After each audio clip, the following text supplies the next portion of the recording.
자, 오늘 말씀의 제목은 2013년 추석에 우리들이 거두는 것이 있다는 겁니다.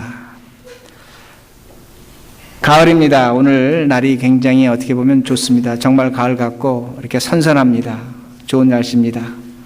가을은 결실의 계절입니다. 거두는 계절입니다. 그러기에 9월 19일 목요일 우리 한국의 고유명절 추석이 됩니다.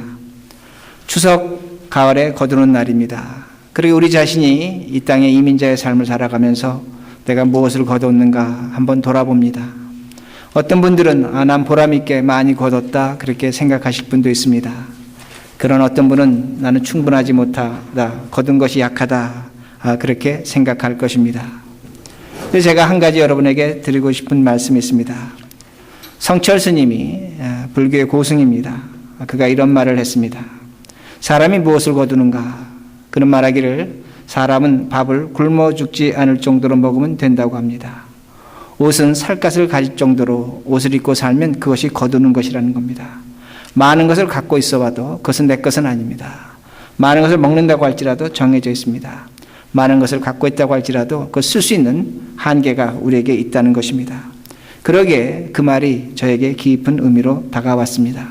여러분이 이 추석에 거두고 계십니다. 얼만큼 거두셨습니까? 무엇을 거두셨습니까? 우리는 그것으로 마음 아파하고 그것으로 기뻐합니다.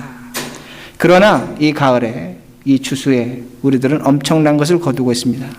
하나님이 우리에게, 우리 교회에 여러분 각자에게 거두게 하셨다는 말씀이 됩니다.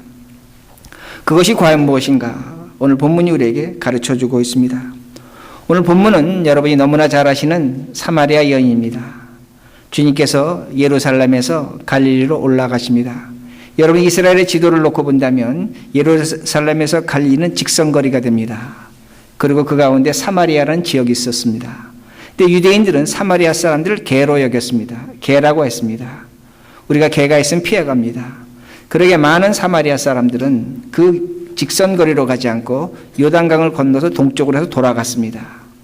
그런데 주님께서는 그러지 않으셨습니다. 주님과 주님의 제자들이 바로 사마리아 지역을 지나서 갈릴리로 올라가고 계신다는 말씀이 됩니다. 보통 3일길이 걸리는데 아마 주님은 하루 이상을 걸으셨을 것입니다. 지치셨을 것입니다. 그리고 성경은 분명히 보여주는데 시장하셨다고 말씀합니다. 배가 고프셨습니다. 그러게 제자들을 그 사마리아 동네, 그 수가라는 동네에서 마을로 보내서 먹을 것을 사오라고 그렇게 부탁하셨습니다. 그리고 주님 우물가에서 쉬고 계시는 것이 오늘 본문의 배경이 됩니다. 그때 한 여인이 물을 길러 왔습니다. 성경은 그때를 정오라고 합니다. 왜 정오라고 시간을 가르쳐 주는가? 유대 땅은 여름이 되면 너무나 덥습니다. 사람이 다니지를 못합니다. 그러니까 그때가 된 모든 사람들이 쉴 때입니다. 그런데 이 여인은 물을 길러 나왔다는 겁니다. 사연이 있는 겁니다. 아픔이 있는 겁니다. 모든 사람이 쉴 때 쉬지를 못합니다. 그 마음이 쉬지 못하는 겁니다. 왜 쉬지 못할까? 그 여인에게 수치가 있었습니다. 창피한 것이 있었습니다. 실패가 있었습니다. 아픔이 있었습니다.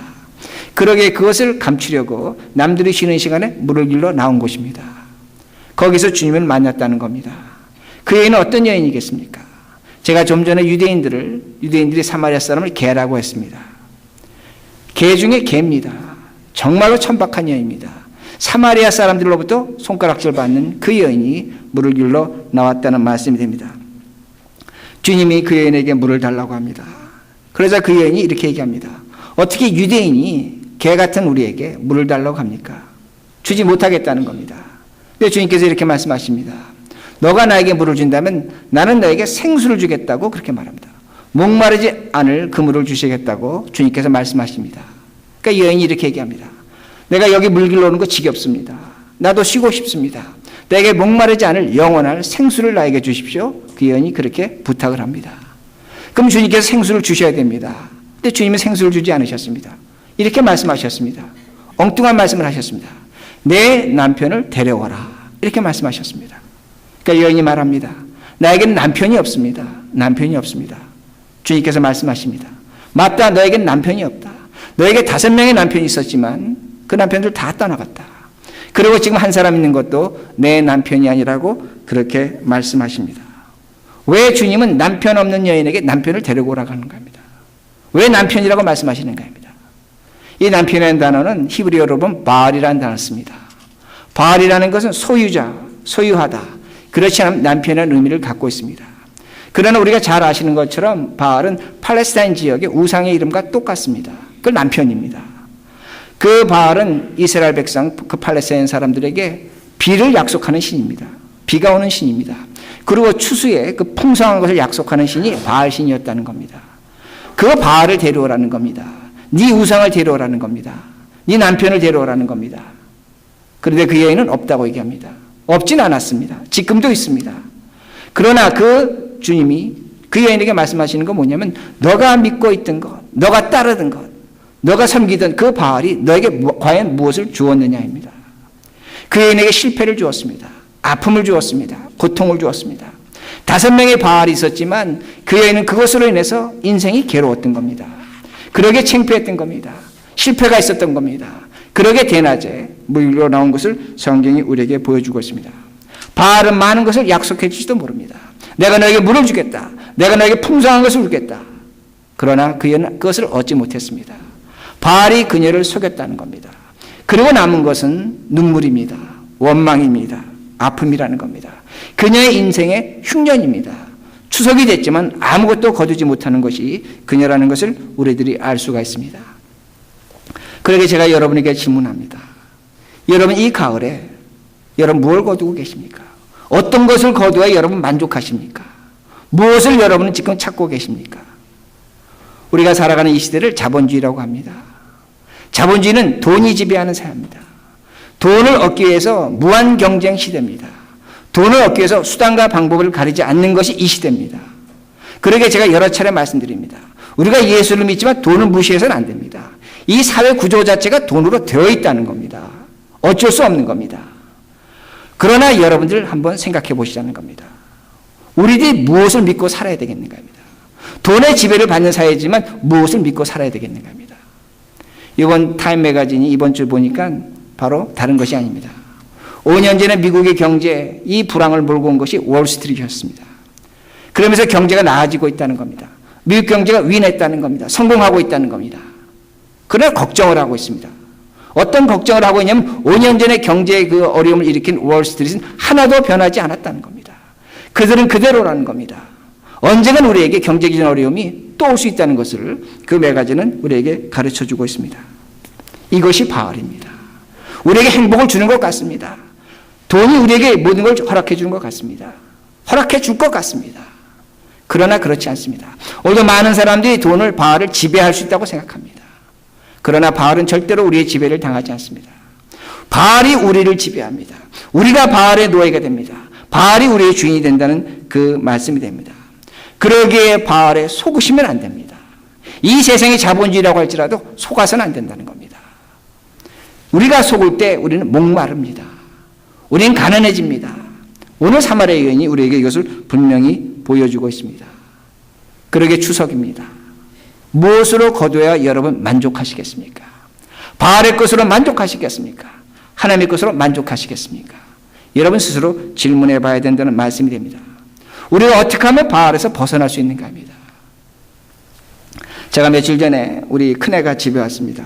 그래서 애가 저보고 영화 구경을 가자고 합니다. 그래서 따라갔습니다.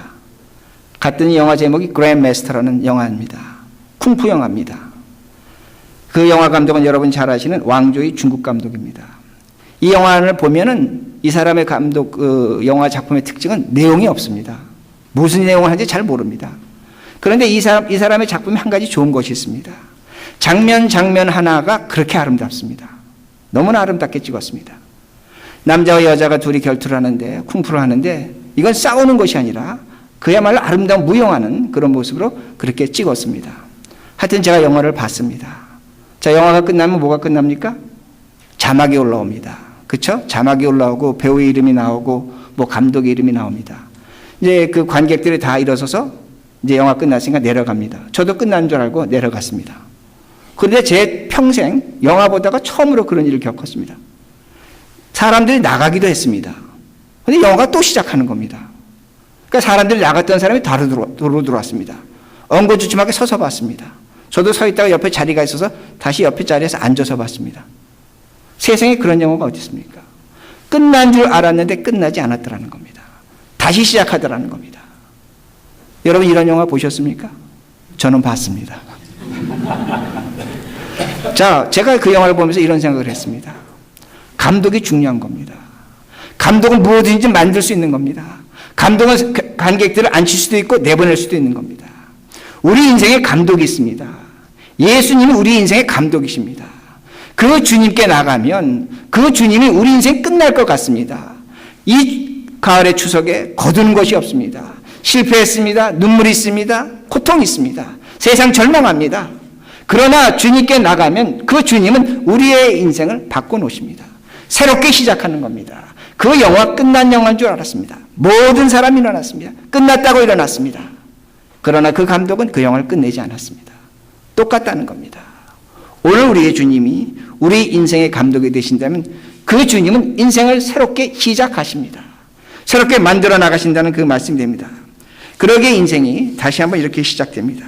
28절과 29절입니다. 여자가 물동이를 버려두고 동네로 들어가서 사람들에게 이르되 내가 행한 모든 일을 내게 말한 사람 와서 보라. 이는 그리스도가 아니냐. 자, 이 여자가 주님을 만났습니다. 기뻤습니다. 물동이를 두고 갔습니다. 자신이 물 길러 왔는데 그것마저 잊어버린 겁니다. 너무나 기쁜. 그리고 이 여인이 아주 놀라운 얘기를 합니다. 어떤 얘기를 하냐면 이렇게 얘기하는 겁니다. 예수를 와서 만나보라는 겁니다. 저가 지금 왜 무엇을 얘기하냐면 내 얘기를 했다는 겁니다. 내 과거를 맞췄다는 겁니다. 내 상처, 내 슬픔, 내 아픔을 얘기해 줬는데 저만이 내 것을 안다는 겁니다. 그러니까 사람들이 와서 이 예수를 만나라고 얘기하는 겁니다. 참 놀라운 얘기입니다. 이 여인은 자신의 아픔, 자신의 실패, 자신의 상처가 두려워서 대낮에 물 들어온 여자입니다. 주님을 만났습니다. 주님을 만나고 난 다음에 사람들에게 뭐라고 얘기하냐면 내 아픔을 얘기한 사람이라는 겁니다. 내 부끄러움과 내 실패를 얘기한 사람이라는 겁니다. 저가 그걸 맞췄다는 겁니다. 그러니까 예수로 와서 보라고 그렇게 말하고 있습니다. 자신의 실패를 자랑하고 있습니다. 자신의 아픔을 지금 이야기하고 있다는 겁니다. 왜 사람이 이렇게 180도 변합니까? 어떻게 이렇게 변합니까? 다른 것이 아닙니다. 예수를 만났기 때문입니다. 예수를 만났기 때문입니다.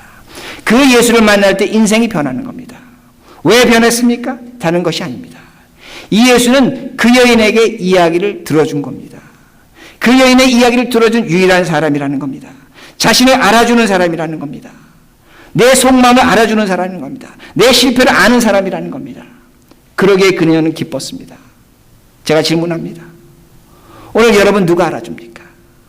아내와 남편이 한 이불 속에 잔다고 할지라도 과연 아내가 남편의 아픔을 알고 있는가? 남편이 아내의 아픔을 알고 있는가? 그렇지 않습니다. 자식이 부모의 것을 알고 있습니까? 부모가 자식의 것을 알고 있습니까? 제가 마지막으로 질문합니다. 여러분은 자신을 알고 있습니까? 내 자신을 알고 있습니까? 철학적인 명제입니다. 지금도 우리는 모르고 있습니다. 우리는 아무것도 모르고 살아가고 있다는 겁니다. 그런데 주님은 우리를 아십니다. 이 여인이 기뻤던 건 다른 것이 아닙니다. 저가 나를 안다는 겁니다. 그게 너무나 기뻤던 겁니다. 오늘 여러분 누가 아십니까? 우리 주 예수 그리스도가 우리를 알고 계신다는 겁니다. 그런데 이것이 믿어지지 않습니다.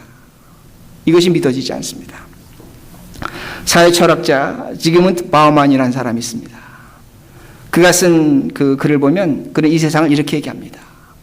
오늘날 현대인들은 TV하고 대화한다. TV를 멀거니 바라보고 있습니다. 사람하고 얘기하지 않습니다. 오늘 많은 사람들이 인터넷을 합니다. 인터넷을 통해서 많은 친구들을 갖고 있습니다. 채팅을 합니다. 이야기합니다. 그러나 그는 지적합니다. 얼굴을 맞대고 친구를 갖고 있는 사람은 극히 드물다는 겁니다. 한 가정에서 부모와 자식이 갈등하고 이 세대와 세대가 갈등하지만 그것을 풀어낼 자가 없다고 그는 그렇게 얘기합니다. 그러면서 그는 이 시대를 이렇게 정의합니다. 이 시대는 물과 같은 시대다. 액체와 같은 시대다. 어느 곳을 가든 이 시대는 살아남는다는 겁니다. 그러나 액체는 불완전한 겁니다. 완전성이 없는 겁니다. 확장성이 없는 겁니다. 그러기에 오늘날 현대인은 불안하다고 그렇게 얘기합니다. 오늘날 우리들이 왜 불안한가? 여러분 잘못 아닙니다. 이 시대의 풍조라는 그 말씀이 됩니다. 그러기에 우리는 고독하다는 그 말씀이 됩니다. 우리는 외롭다는 겁니다. 그러나 우리는 외롭지 않습니다. 우리는 고독하지 않다는 겁니다. 우리에게 누가 있는가? 예수 그리스도가 있습니다. 내 얘기를 들어줄 예수 그리스도가 있는 겁니다. 사마리아 여인의 얘기를 들어줄 예수 그리스도가 있는 것처럼 우리 주님은 오늘 우리의 얘기를 들어주신다는 그 말씀이 됩니다. 주님은 그 여인의 얘기를 들어주셨습니다. 그러기에 그 여인은 소리칩니다. 저가 내 과거를 다 맞췄다는 겁니다. 다 알고 있다는 겁니다. 그러기에 춤을 추며 동네로 뛰어들어갔습니다. 그러기에 여러분들, 우리들이 이 가을에 무엇으로 추수하기를 원하십니까? 여러분이 정말로 예수께 여러분의 이야기를 해보신 적이 있습니까? 여러분의 아픔을, 어려움을, 괴로움을, 실패를 얘기해 보신 적이 있습니까? 얘기하시라는 겁니다. 주님은 그 얘기를 듣기를 원하십니다. 주님은 그 얘기를 들으시면 우리에게 기적을 베풀어 주십니다. 우리에게 기쁨을 주신다는 겁니다. 놀라운 일이 일어난다는 겁니다. 그것이 37절부터 시작합니다. 그런즉 한 사람이 죄송합니다. 31절에 나옵니다. 31절에 나옵니다. 그 사이에 제자들이 청하여 이르되 랍비여 잡수소서. 자, 이 말씀 뭐냐면 다른 것이 아닙니다. 여러분 기억하시면 주님이 배가 고프셨습니다. 배가 고프신 사이 서서 제자들이 지금 음식을 사러 갔다 왔습니다. 근데 주님이 앉아 계십니다. 그 제자들이 이제 떡을 사왔겠죠. 주님이 떡 드십시오. 그랬더니 주님께서 뭐라고 말씀하시냐면 거절하시는 겁니다. 야, 나 떡 안 먹는다. 아니 주님, 배가 고프다 그래서 우리가 마을에 들어가서 떡 사오지 않았습니까? 근데 주님께서 떡을 드시지 않는다는 겁니다. 헬라어 원문 문법으로 보면 주님이 수없이 거절하시는 겁니다. 제자들이 떡 드시라고 할 때 제자들의 그 떡을 거절하시는 겁니다. 그래서 32절 이르시되 내게는 너희가 알지 못하는 먹을 양식이 있느니라. 이 말씀은 주님께서 내가 지금 먹을 양식이 있다 이런 의미도 되지만 문법적으로 보면 내가 지금 먹고 있다는 겁니다. 음식을 먹고 있다는 겁니다. 제자들의 눈에는 그 먹는 것이 보이지 않습니다. 그러나 주님께서 말씀하시는 의미는 뭐냐면 내가 지금 먹어서 너무나 배가 부르다는 겁니다. 너희들이 주는 떡 먹지 않겠다는 겁니다. 그러니까 제자들이 지금 의아한 겁니다. 너무나 놀란 겁니다. 그러게 제자들이 33절에 이렇게 질문합니다. 보세요. 제자들이 서로 말하되 누가 잡수실 것을 갖다 드렸는가 하니 누가 주님께 먹을 것을 드실 것을 갖다 드렸습니까? 여러분 누가 주님께 먹을 걸 드렸습니까? 누가 갖다 드렸습니까? 물고기가 갖다 줬습니까? 까마귀가 갖다 줬습니까? 아닙니다. 이 여인입니다. 천하고 천한 사마리아 여인이 주님의 배를 부르게 하셨다는 겁니다. 왜 주님이 배가 불러셔서 왜 제자들이 갖고 오는 떡을 드시지 못하는가?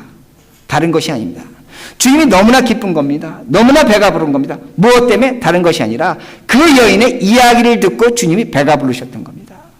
그 여인의 실패 이야기를 듣고 상처를 듣고 아픔을 듣고 주님이 너무나 배가 부르신 것입니다. 그러기에 그 음식을 먹지 않겠다고 그렇게 말씀하십니다. 제가 여러분에게 이렇게 말씀드립니다. 우리 주님에게 양식이 필요합니다. 그 양식은 다른 것이 아니라 우리의 이야기입니다. 여러분의 삶입니다. 여러분 하나님께 여러분의 삶을 이야기하십니까? 주님은 그 이야기를 들으시고 배가 부르신 겁니다. 오늘 우리들이 이 예배를 드립니다. 신령과 진정으로 예배를 드립니다. 하나님께 영광 돌린다고 합니다. 좋은 것입니다. 우리가 헌금으로 하나님께 우리의 정성을 표합니다. 하나님 그거 기뻐 받으실 것입니다. 우리 또한 교회에서 헌신하고 충성하는 것으로 하나님 우리를 받아주십니다. 또한 여러분 이 세상 나가서 깨끗하게 정직하게 사는 사람으로 하나님께 영광 돌립니다. 그러나 여러분이 정말로 하나님을 배부르기를 원하십니까? 하나님에게 만족을 드리시기 원하십니까? 음식 먹고 기뻐하는 그 모습을 여러분 보기를 원하십니까? 하나님께 기도하시라는 겁니다. 오늘 우리 이야기를 하나님께 드리라는 겁니다. 잘할 필요도 없습니다. 더듬어도 됩니다. 못해도 됩니다. 하나님 나는 이렇게 살았습니다. 나는 이 아픔이 있습니다. 오늘 나에게 이런 일이 있었습니다. 나는 이렇게 할 수밖에 없었습니다. 부끄럽습니다. 수치스럽습니다. 그러나 내 얘기를 들어주십시오. 하나님은 그 얘기를 들으시고 배가 부르신 겁니다. 그러기에 제자들의 음식을 먹지 않으셨다는 말씀이 됩니다.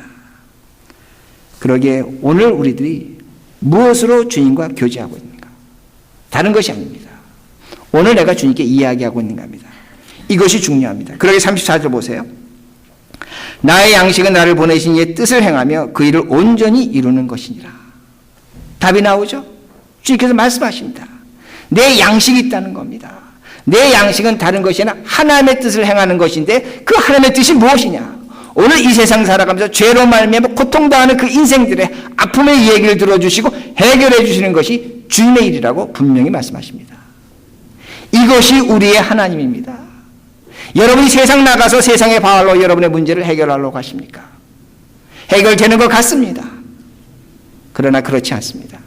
우리의 해결은 어디에 있는가? 우리 주님에게 있습니다. 그러기에 주님께서 말씀하신 내 양식은 다른 것이 아니라는 겁니다. 하나님의 아버지의 뜻으로 너희들의 죄를 용서하는 것, 너희들의 인생의 아픔과 어려움을 해결해 주는 것, 이것이 나라고 분명히 말씀하십니다. 그러기에 오늘도 우리들이 주님께 기도하지 않으면 우리 하나님 배 고프십니다. 여러분이 기도하면 우리 하나님 배 부르시다는 말씀이 됩니다. 그러기에 35절 보세요. 이제부터 또 이렇게 나옵니다. 너희는 넉 달이 지나야 추수할 때가 이르겠다 하지 아니하느냐. 그러나 나는 너희에게 이르노니 너희 눈을 들어 밭을 보라. 희어져 추수하게 되었도다. 주님이 사마리아 여인을 만났을 때는 넉 달이 있어야 추수할 때입니다. 성경적으로 신학적으로 본 사마리아 사람들은 나중에 구원받습니다. 유대인 다음입니다. 그러나 주님은 넉 달을 땡기셨습니다. 이 여인의 얘기를 듣고 내가 이 여인을 바로 구원하겠다는 겁니다. 사마리아 여인은 추수하셨습니다. 그러기에 사마리아 여인은 덩실덩실 춤을 추면서 그 마을로 돌아갔다는 말씀이 됩니다. 오늘 우리들이 주님께 이야기한다면 오늘 우리 하나님은 기다리지 않습니다. 넉 달을 기다리지 않는다는 말씀이 됩니다. 오늘 우리의 마음, 우리의 삶, 우리의 것을 고백한다면 주님은 우리에게 분명히 자유와 해방을 주신다는 말씀이 됩니다. 그 해방을 받은 우리들, 그 진리를 받은 우리들, 기쁨을 받은 우리들 어떻게 사는가? 37절입니다. 37절. 그런즉 한 사람이 심고 다른 한 사람이 거둔다는 말이 옳도다. 무엇을 말씀합니까? 이제는 주님으로부터 해방과 자유를 받은 우리들, 내가 뿌려야 됩니다. 뿌리는 사람이 있고 거두는 사람이 있다는 겁니다. 뿌리는 사람이 있고 거두는 사람이 있습니다. 무엇을 의미합니까? 기도하는 사람은 합력해서 선을 이룹니다. 하나님과 이야기하는 사람은 사랑이 증거입니다. 하나님 앞에 기도하는 사람은 한 모습 되는 것이 증거라는 것을 우리에게 분명히 보여줍니다. 한 사람은 씨를 뿌립니다. 한 사람은 그걸 거둔다는 겁니다. 이것이 하나님의 방정식입니다. 그러나 세상의 방정식은 무엇입니까? 내가 씨를 뿌리고 내가 거두는 겁니다. 세상의 방정식은 그가 뿌려놓은 것을 내가 빼앗아 오는 겁니다. 그러나 하나님의 방식은 그것이 아닙니다. 합력하는 겁니다. 선을 이루는 겁니다. 한 사람 뿌립니다. 한 사람이 같이 거둔다고 분명히 말씀하고 있습니다. 그러기에 오늘 우리들이 기도하는 사람의 증거가 무엇인가? 너와 내가 하나 되는 것입니다. 이것이 교회에 나타나는 것이요, 가정에 나타나는 것이요, 인간관계에서 분명히 뚜렷하게 나타난다는 말씀이 됩니다. 이렇게 살면 우리에게 또 다른 은혜가 나타납니다. 38절. 더 다른 은혜가 나타납니다. 내가 너희로 노력하지 아니한 것을 거두러 보내었노니 다른 사람들은 노력하고 너희는 그들이 노력한 것에 참여하였느니라. 성경이 놀라운 것을 보여줍니다. 이제는 너희들이 노력하지 않은 것도 얻을 수 있다는 겁니다. 남들이 노력한 것에 너희들은 참여해서 그 열매를 거둔다고 말씀합니다. 이것이 무엇인가입니다. 이것이 오늘 우리들이 2013년 추석에 가장 크게 거두는 우리의 열매입니다. 제가 이렇게 설명을 드리겠습니다. 우리 함께 기도했습니다. 여러분 정말로 눈물로 정말 어렵게 정말로 힘에 지나지도록 여러분 교회를 위해서 수고하셨습니다. 우리가 10월 아마 첫날이 되면 우리 머릿돌 교회가 이제 온전하게 완전하게 이사를 가게 될 것입니다. 그러게 우리는 우리들이 씨를 뿌렸다. 우리들이 수고했다. 우리 그렇게 생각합니다. 물론 우리끼리 그런 생각을 해야 됩니다. 그러나 그렇지 않습니다. 우리에게 주어진 은혜입니다. 우리에게 주어진 하나님의 축복이라는 겁니다. 물론 우리가 한 것 같지만 그러나 큰 눈으로 보셔야 됩니다. 왜 제가 이렇게 말씀드리냐면 우리 주 예수 그리스도 하나님의 아들이 우리를 죄와 사망에서 구원하셨습니다. 그리고 그 구원의 증거로 주신 것이 교회라는 겁니다. 교회는 하나님께서 우리에게 은혜의 증거로 주신 것입니다. 그 교회에 하나님이 씨를 뿌리셨습니다. 하나님이 수고하셨습니다. 아들을 십자가에 죽기까지 하시면서 우리에게 주신 것입니다. 그 교회에 베드로가 있었습니다. 사도 바울이 있었습니다. 우리 신앙의 선배들이 그 교회를 짓기 위해서 피를 흘렸습니다. 땀을 흘렸습니다. 우리 조상들이 우리에게 교회를, 신앙을 가르쳐주기 위해서 2000년 동안 수고했다는 겁니다. 그들이 씨 뿌린 것이 있었습니다. 그걸 우리가 얻고 있다는 말씀이 됩니다. 그것이 우리 머릿들 교회이며 더 나아가서 성전 이전이라는 말씀이 됩니다. 하나님께서 우리에게 엄청난 은혜를 주신 것입니다. 우리들이 수고했습니다. 우리들이 노력했습니다. 인정합니다. 그러나 우리들이 가져야 할 태도는 뭐냐면 이 교회가 예수 그리스도의 핏값으로 세우신 씨 뿌린 교회라는 겁니다. 그 열매를 우리가 얻었다는 말씀이 됩니다. 그러나 이 교회는 또 어떤 교회입니까? 이제는 여러분이 씨를 뿌릴 차례입니다. 우리가 눈물을 뿌려야 됩니다. 수고해야 됩니다. 그럼 이 교회를 통해서 우리의 자녀들이, 우리의 자식들이, 우리 한 2세, 3세들이 이 교회에서 안식을 얻게 될 것입니다. 오늘 사람들이 스타벅스를 제3의 장소라고 그렇게 얘기합니다. 왜 제3의 장소가 되는 줄 아십니까? 제1의 장소는 집입니다. 2의 장소는 일터입니다. 3의 장소는 스타벅스입니다. 스타벅스가 하나의 문화적인 트렌드라는 겁니다. 우리 이민자도 마찬가지입니다. 우리 이민자에게 무엇이 있습니까? 스타벅스 가서 마음이 편합니까? 그렇지 않습니다. 집이 있습니다. 일터가 있습니다. 제3의 장소는 교회라는 겁니다. 이제는 이 교회에 와서 우리 후손들이, 우리의 자녀들이 쉼을 얻어야 됩니다. 이들이 이곳에 와서 씨 뿌리는 것을 배워야 됩니다. 이 사회를 위해서, 국가를 위해서, 자신을 위해서, 민족을 위해서 무엇을 할 것인가? 우리들이 가르쳐줄 책임이 있다는 겁니다. 이것이 우리들의 씨 뿌림이라는 그 말씀이 됩니다. 이것을 여러분이 거두고 있습니다. 우리들이 이 가을에 이걸 거두고 있다는 겁니다. 추석이 지나서 하나님께서 우리에게 선물로 주실 것입니다. 이것이 머릿들 교회예요. 동시에 새로운 성전이라는 말씀이 됩니다. 그러게 말씀을 마칩니다. 오늘 사마리아 여인 이야기를 들으셨습니다. 여러분 주님과 깊은 교제를 원하십니까? 기쁨을 원하십니까? 여러분의 이야기를 주님께 하시기 바랍니다. 그 이야기를 하실 때 우리 주님께서 우리에게 새로운 세계를, 새로운 것을 분명히 허락하십니다. 더 나아가서 이제는 우리가 씨를 뿌려야 됩니다. 이 가을에 추수하는 것 무엇인가? 이 교회를 우리가 이전하면서 우리 머릿돌교회라고 생각하지 마시기 바랍니다. 주인 의식은 가지는 건 좋습니다. 그러나 우리가 주인 아닙니다. 하나님이 주인이십니다. 이 교회를 통해서 이제 씨 뿌려서 이 교회가 우리 자손들에게, 우리 후손들에게 정말로 영혼의 쉼터고 생명의 쉼터가 되는 그런 교회가 되기를 간절히 바랍니다.